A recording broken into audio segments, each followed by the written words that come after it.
আগের পর্বে আমরা দেখেছিলাম জঞ্জের বাবা মারা যায় এবং তার মৃত্যুর জন্য কাংসেইকে দায়ী করে অ্যারেস্ট করা হয়, কিন্তু সঠিক কোনো প্রমাণ না থাকায় এবং সে কিছু স্বীকার না করায় তাকে ডিটেকটিভরা ছাড়তে বাধ্য হয়েছিল। জঞ্জের সৎ ভাই নামদোর সাথে হাত মেলায় জঞ্জেকে সরানোর জন্য, কিন্তু নামদো জঞ্জের বন্ধুত্বটাকে বেশি পরিমাণে গুরুত্ব দিয়ে উল্টো তাদেরই প্ল্যান করে ফাঁসিয়ে দেয়, যেটা জানতে পেরে জঞ্জের সৎ ভাই রেগে জঞ্জের দিকে বন্দুক তাক করে। গুলি ছুড়লে জঞ্জেকে বাঁচাতে গিয়ে জলপরীর বুকে গুলিটি লেগে যায়। জলপরীকে তাড়াতাড়ি হসপিটালে নিয়ে যাওয়া হয় এবং এখানে আমরা দেখি যে যেহেতু জঞ্জের বাবা একটি নামি দামি বিজনেসম্যান, তাই জন্যে তার মৃত্যুর থেকে এখনো পর্যন্ত যা যা ঘটেছে সবকিছু মিডিয়া রিপোর্টে দেখানো হয়। জলপরীকে গুলি মারার ফলে জঞ্জের সৎ ভাইকে অ্যারেস্ট করে নিয়ে যাওয়া হয়। সে গাড়িতে যাওয়ার সময় এখনো পর্যন্ত যা যা অন্যায় করেছিল সেই সমস্ত কিছু ভাবতে থাকে এবং অনুতপ্ত হতে থাকে, এবং এক জায়গায় ওয়াশরুম যাওয়ার নাম করে গাড়ি থামায়। তার কাছে তখন একটা আমরা সিসি দেখি যার মধ্যে বিষ দেখি। আসলে জঞ্জেকে মারার জন্য সে নামদোকে যে বিষ দিয়েছিল, এই বিষটি হচ্ছে সেই বিষ। আসলে নামদোকে ও দুটো সিসি দিয়েছিল, কিন্তু নামদো বলেছিল যে একটা সিসিতেই তার কাজ হয়ে যাবে, যার ফলে আরেকটি সিসি ওর কাছেই রয়ে যায়।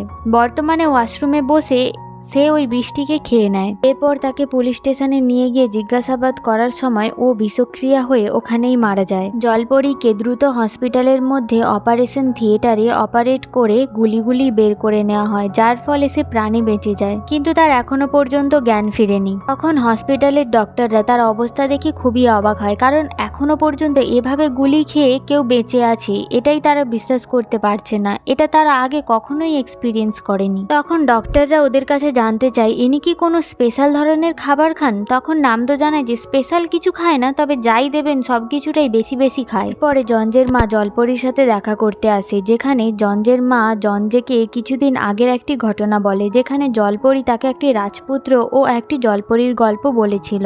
গল্পের একদম শেষে জলপরী একটি ছুরি পায়, যেই ছুরিটি দিয়ে সে রাজপুত্রকে মারতে পারলে সে বেঁচে যাবে, কিন্তু না মারতে পারলে সে নিজেই মারা যাবে। সিমচং জানায় যে জলপরীর জায়গায় আমি থাকলে আমি কিন্তু নিজেকেই মারতাম, কারণ জলপরী যদি জলেতেই থাকতো তাহলে তো এরকম কিছুই হতো না। এখানে আমরা বুঝতে পারছি যে জলপরী এক প্রকার জঞ্জের মাকে তার নিজের ঘটনাটাই বলছে।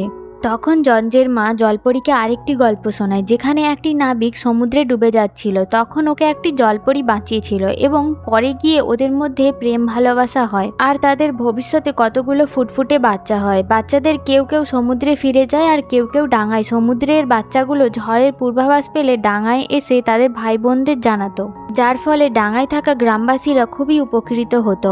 এখানে জলপরী নাবিককে ভালোবাসার ফলেই এইসব সম্ভব হয়েছে।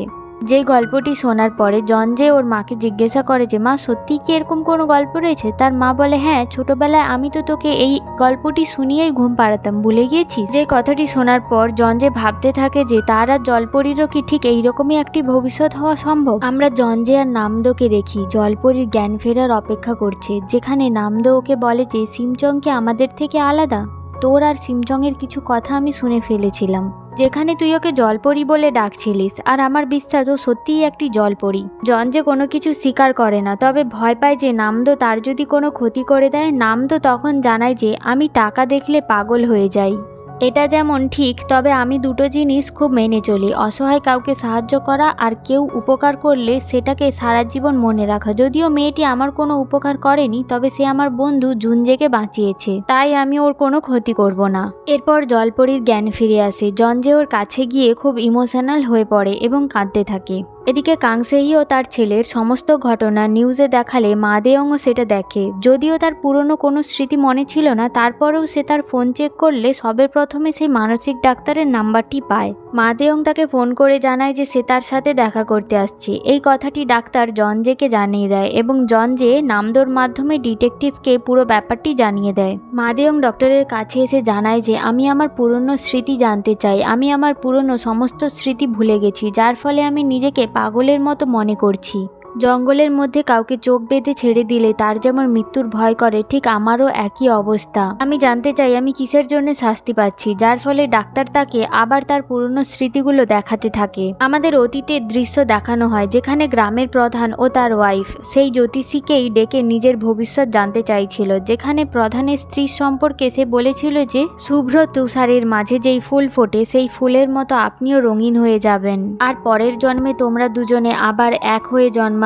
এই কথাটির অর্থ আমরা একটু পরেই বুঝতে পারবো। এছাড়াও সে গ্রামের প্রধানের সম্পর্কে জানায় যে ভবিষ্যতে সে পুনর্জন্ম নেবে দ্বিধার মাধ্যমে, যেখানে সে বেঁচে থাকার জন্য শাস্তি পাচ্ছে না শাস্তি পাওয়ার জন্য বেঁচে আছে এটাই সে বুঝতে পারবে না। আসলে প্রধান এবং তার স্ত্রী দুজনেই পুনর্জন্ম নিয়েছে। এরা হচ্ছে মা দেয়ং আর জঞ্জের সৎ মা। জলপরীকে হত্যা করার পরেই গ্রামের প্রধান তার স্ত্রীকে নিয়ে সিদ্ধান্ত নেয় যে এই রাজ্য ছেড়ে পালাবে, কিন্তু তখনই তাদের বন্দি করে পাকমো। সে তখন তার নিজের আসল পরিচয় দেয়। আসলে গ্রামের প্রধান প্রথমে যেই ব্যক্তিকে হত্যা করে সমুদ্রের পাড়ের মধ্যে ফেলে দিয়েছিল সেই লোকটি আসলে পাকমোর বাবা ছিল। তার বাবার মৃত্যুর প্রতিশোধ নিতেই সে এতদিন সৈনিক দলে মিশেছিল আর এই সুযোগেরই অপেক্ষা করছিল। সে তখন প্রধানকে ওখানেই হত্যা করে। যেহেতু প্রধানের স্ত্রী তার বাবাকে বিষ খাবিয়ে হত্যা করেছিল, তাই জন্য পাকমো প্রধানের স্ত্রীকেও সেই একই বিষ খাবিয়ে হত্যা করে। অর্থাৎ জ্যোতিষী যেমনটা বলেছিল ফুলের রঙে রঙিন হয়ে যাবে, অর্থাৎ এখানে এই বিষ খাওয়ার পরে তার পুরো শরীরটি বিষক্রিয়া হয়ে নীলবর্ণ ধারণ করে। মা দেয়ং নিজের এরকম পরিণতি দেখে ডক্টরের ওপরে রেগে যায়। সে ডক্টরকে জিজ্ঞাসা করে, আপনি সব জানতেন কার সাথে কি হতে চলেছে, তাহলে আপনি কার পক্ষে ডক্টর? ডক্টর জানায়, আমি কারোর পক্ষে না, আমি শুধু তোমাদের ভাগ্য দেখি। যেই কথাটি শোনার পর মা দেয়ং ডক্টরকে মারতে গেলেই তখনই ওখানে জঞ্জে পৌঁছে যায়। তাকে দেখা মাত্রই মা দেয়ং ওকে মারার জন্য এগিয়ে যায়। তখনই ডিটেকটিভ আর তার লোকজন ওখানে পৌঁছে যায় এবং মা দেয়ংকে অ্যারেস্ট করে নেয়। এদিকে আমরা চাইসিয়াকে দেখি। সে কিছুদিন ধরেই একটি স্বপ্ন দেখছে, যেখানে আমরা জানতে পারি যে অতীতে দামরিয়ংয়ের সাথে যার বিয়ে হয়েছিল সেটি আসলে চাইসিয়া ছিল। চাইসিয়া তার দাদা বৌদির কাছ থেকে জলপরীর গুলি লাগার ব্যাপারটা জানতে পেরে সাথে সাথে ফুলের বুকে নিয়ে তার সাথে দেখা করার জন্য হসপিটালে পৌঁছে যায়। জলপরী তার সাথে ভালোভাবে ব্যবহার করে এবং বলে যে আমি তোমার মতো হতে চাই, কারণ তুমি চাইলেই জঞ্জের সাথে সারা জীবন থাকতে পারবে, কিন্তু আমি পারবো না। যেটার উত্তরে চাইসিয়া জানায় যে সেটা আর হচ্ছে কোথায়, জঞ্জের মনে তো এখন শুধুই তুমি, আমি ওকে আমার মন থেকে পুরোপুরি বাদ দিয়ে দিয়েছি। এরপরে চাইসিয়া ওখান থেকে বেরিয়ে যায়। চাইসিয়া রাস্তা দিয়ে যাওয়ার সময় তেহকে দেখতে পায়। তেহকে দেখে নিজেই বলে যে আমাকে এগিয়ে দেবে না। তেহ তখন তাকে নিয়ে হাঁটার সময় আশেপাশের ছবি তুলতে থাকে, যেটা দেখে চাইসিয়া বলে তুমি আমার ছবি তুলছো তাই না, দাও আমি নিজেই ছবি তুলে দিচ্ছি। এটা বলে ও একটি ছবি তুলে যখন আগের ছবিগুলো চেক করে তখন সে লক্ষ্য করে যে তার ফোনে যত ছবি রয়েছে সবগুলোই জলপরীর ছবি, ওর কোনো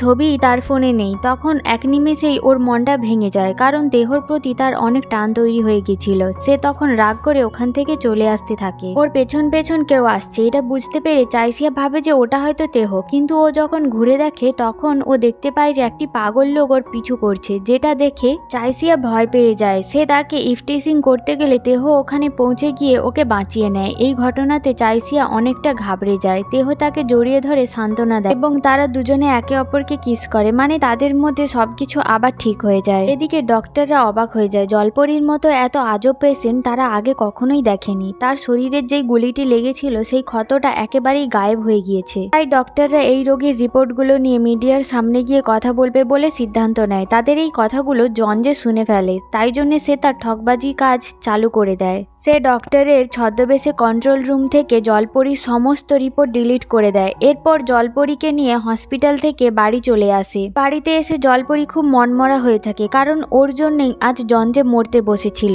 এদিকে চাইসিয়ার বৌদি জঞ্জের মাকে জঞ্জের বাড়িতে ছাড়তে আসে। আসলে জঞ্জের মা এবারে পুরোপুরিভাবেই ওর ছেলের কাছে এসে থাকতে চলেছে। চাইসিয়ার বৌদি ওর ছেলেকে দেখার জন্য অনেক ট্রাই করে, কিন্তু ওর মা কিছু না বলে বাড়ির মধ্যে ঢুকে যায়। চাইসিয়ার বৌদি বাড়ি ফিরে এসে দেখে যে জঞ্জের মায়ের একজোড়া জুতো ছেড়ে গিয়েছে। তাই জন্যে চাইসিয়ার বৌদি এবং ওর হাজবেন্ড দুজনেই রেডি হয়ে জঞ্জের বাড়ি পৌঁছে যায়। এখানে ওদের সবাইকে দেখা মাত্রই ওরা দুজনে বুঝতে পারে যে এরা কোনো বড় লোক না, এরা একজন কন আর্টিস্ট। জলপরী তখন বুদ্ধি করে তাদের দুজনকে আলাদা একটি রুমে নিয়ে যায় এবং জঞ্জেদের সমস্ত স্মৃতি ওরা মুছে ফেলে, যার ফলে চাইসিয়ার দাদা বৌদি ওদের সবাইকে দেখে একদম অচেনা মানুষের মতো ব্যবহার করতে থাকে। এখানে তারা চলে গেলে জলপরী যে স্মৃতি মুছতে পারে এই ব্যাপারটা জঞ্জে নামদোকে জানায়। সাথে এও বলে যে এই ব্যাপারটা যেন কেউ না জানতে পারে। এটা শুনে তো নামদো তো মহা খুশি হয়ে যায়। সে বলে আমি তাহলে বিল গেটসের কাছে গিয়ে সমস্ত টাকা পয়সা নিয়ে ওর সমস্ত স্মৃতি মুছে দেব। এইসব কথা বলে ওরা হাসাহাসি করতে থাকে। তখনই আমরা দেখি যে জলপরীর বুকের মধ্যে ব্যথা শুরু হয়ে গিয়েছিল। যদিও কিছুক্ষণ পরে সে স্বাভাবিক হয়ে যায়, কিন্তু আমরা বুঝতে পারি যে সে পুরোপুরিভাবে সুস্থ হয়নি। এখানে জলপরী জানায় যে ওকে পুরোপুরিভাবে সুস্থ হতে গেলে সমুদ্রে ফিরে যেতে হবে। আসলে এটাই একমাত্র রাস্তা ছিল না। সে ফিরে যেতে চাইছিল কারণ অতীতে যা যা ঘটনা ঘটেছিল সেটা আবার বর্তমানে ঘটেছে। এমনকি আর একটুর জন্য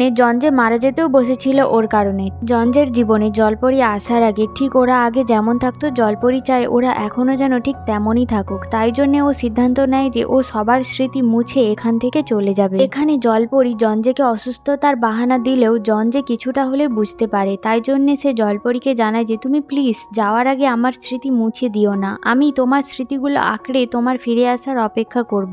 জলপরী জানায় যে আমি যদি কোনোভাবে ফিরে আসতে না পারি, যদি ওখানেই আমি মারা যাই। জঞ্জে জানায় তুমি ফিরে না আসলেও মৃত্যুর আগে পর্যন্ত আমি তোমার অপেক্ষা করব। এরপরেও যদি তুমি আমার স্মৃতি মুছে ফেলতে চাও, এটা তোমার ইচ্ছে। এরপরে ওরা একে অপরকে কিস করে। আর এখানে কি সত্যিই জলপরী ওর সমস্ত স্মৃতি মুছে দেবে, নাকি ওকে এভাবেই একা ছেড়ে সমুদ্রে ফিরে যাবে? এইরকম প্রশ্ন রেখে আমাদের এই এপিসোডটি এখানেই শেষ হয়। Thank you.